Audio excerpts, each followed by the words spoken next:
Hello दोस्तों, स्वागत है आप सबका अपने शांति भवन यूट्यूब चैनल में। प्रतिदिन की तरह आज फिर हम हाजिर हैं एक और रोचक और ज्ञानप्रद कहानी के साथ, जिसे उनकर मन को अत्यधिक आनंद की अनुभूति होगी। इस कहानी में कुछ खास बातें बताई गई हैं जिससे हमें अपनी जिंदगी में बहुत कुछ सीख मिलेगी, इसलिए कहानी को पूरा सुने। जीवन की अनिश्चितताओं में अक्सर हम घबरा जाते हैं, लेकिन अगर हम धैर्य बनाए रखें और विश्वास रखें कि हर स्थिति हमारे भले के लिए है, तो हम उन कठिनाइयों से उभर सकते हैं। याद रखें, जीवन में हर चुनौती एक अवसर है, हर अंधेरा एक उजाले की ओर ले जाता है। जो भी होता है अच्छा होता है। इस वाक्य को अगर हम अपने जीवन का हिस्सा बना लें, तो न केवल हमारी सोच सकारात्मक होगी, बल्कि हम हर परिस्थिति में शांति और संतोष भी पा सकेंगे। एक समय की बात है, हिमालय की शांत और अद्भुत वादियों में एक छोटा सा बौद्ध मठ स्थित था। इस मठ में बुद्ध से प्रेरित एक साधक, जिसे लोग धम्मपाल के नाम से जानते थे, अपनी साधना और ध्यान में लीन रहता था। धम्मपाल ने बचपन से ही संसार के दुखों को देखा और समझा था। उसे हमेशा यह जिज्ञासा रहती थी कि जीवन में क्यों अच्छे और बुरे अनुभव होते हैं और इनका वास्तविक अर्थ क्या है। एक दिन धम्मपाल ने मठ के प्रमुख गुरु से पूछा, गुरुदेव, मैंने सुना है कि जो भी होता है अच्छे के लिए होता है, लेकिन जब हम दुख और कठिनाइयों का सामना करते हैं तो यह कैसे समझें कि वह हमारे भले के लिए है।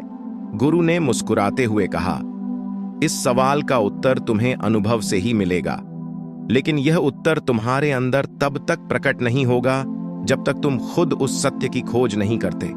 तुम्हें संसार में जाकर इस सत्य को समझना होगा।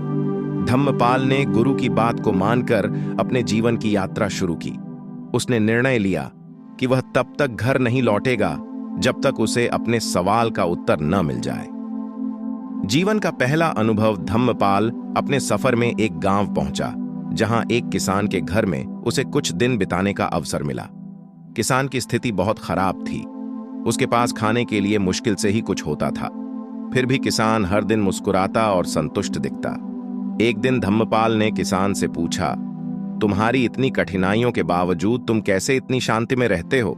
किसान ने हंसते हुए उत्तर दिया, भगवान जो भी करता है अच्छे के लिए करता है। शायद अभी मेरी स्थिति कठिन है, लेकिन इससे मुझे धैर्य, मेहनत और ईश्वर पर विश्वास रखना सिखाया है। कल क्या होगा यह मैं नहीं जानता, लेकिन आज मैं इस सत्य को स्वीकार करता हूं।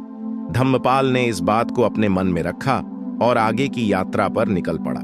दूसरे अनुभव में रहस्य का सामना। धम्मपाल अपनी यात्रा में एक घने जंगल से गुजर रहा था।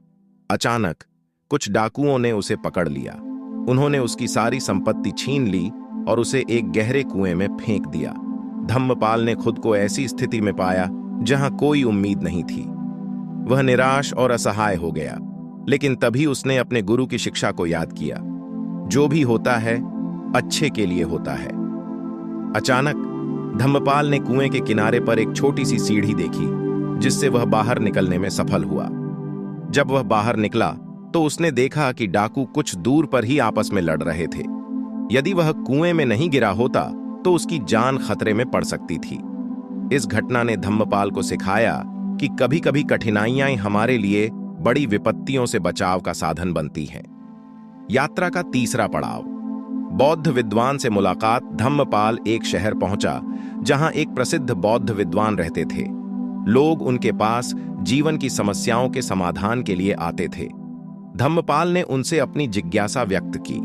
विद्वान ने उसे समझाते हुए कहा, जीवन में हर घटना के पीछे कोई गहरा अर्थ होता है। जो हमें आज गलत या बुरा लगता है, वह भविष्य में हमारे लिए एक बड़ी शिक्षा बन सकता है।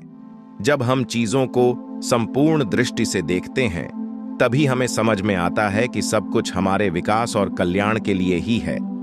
अंतिम सत्य की प्राप्ति। धम्मपाल की यात्रा उसे एक और गांव में ले आई, जहां उसे एक साधु मिले। साधु ने धम्मपाल से कहा, जीवन की हर परिस्थिति हमें कुछ सिखाने आती है। खुशी में हम अहंकार में पड़ जाते हैं, जबकि दुख हमें विनम्रता और करुणा सिखाता है। जीवन का यह सत्य समझना आसान नहीं है, लेकिन इसे आत्मसात करना ही सच्चा ज्ञान है। धीरे धीरे धम्मपाल की समझ गहरी होती गई। उसने महसूस किया कि जीवन की हर घटना चाहे वह सुखद हो या दुखद, हमें कुछ नया सिखाने और हमारी आत्मा को विकसित करने के लिए आती है। वापस मठ में लौटना धम्मपाल ने अपनी यात्रा समाप्त की और अपने मठ लौट आया। वह अब एक नए दृष्टिकोण से परिपूर्ण था। उसने गुरु के पास जाकर उन्हें अपनी सारी यात्राओं और अनुभवों का वर्णन किया। गुरु ने प्रसन्न होकर कहा, तुमने जीवन के उस सत्य को पहचान लिया है जिसे जानने के लिए लोग जन्मों तक भटकते हैं। जो भी होता है वह अच्छे के लिए ही होता है। यह सत्य केवल ज्ञान नहीं बल्कि अनुभव से समझ में आता है। कहानी का निष्कर्ष, इस कहानी से हमें यह सीखने को मिलता है कि जीवन में आने वाली हर परिस्थिति, चाहे वह कितनी ही कठिन क्यों न हो, हमारे विकास, समझ और आध्यात्मिक उन्नति के लिए ही होती है। जब हम इस सत्य को स्वीकार करते हैं तो जीवन के उतार चढ़ाव भी हमें आनंदित और संतुलित रखते हैं।